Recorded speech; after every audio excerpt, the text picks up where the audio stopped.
पंतप्रधान नरेंद्र मोदी आणि न्यूझीलंडचे पंतप्रधान ख्रिस्तोफर लक्सन यांच्यात व्यापार गुंतवणुकीसह विविध विषयांवर चर्चा।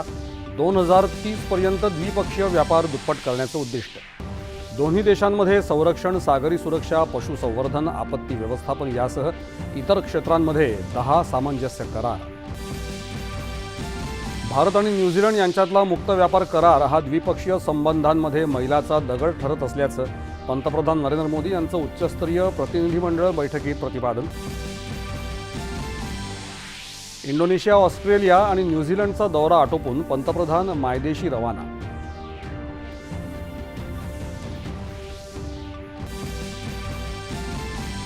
INS महेंद्रगिरी ही स्वदेशी युद्धनौका नौदलाच्या ताफ्यात दाखल।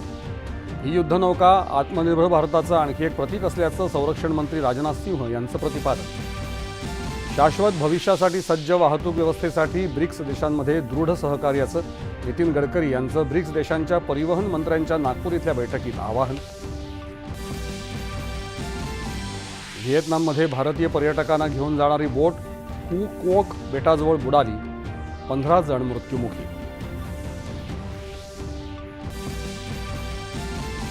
फिफा फुटबॉल विश्वचषक स्पर्धेत आज उपांत्यपूर्व फेरीत नॉर्वे आणि इंग्लंड यांच्यात तर अर्जेंटिना आणि स्वित्झर्लंड यांच्यामध्ये सामना।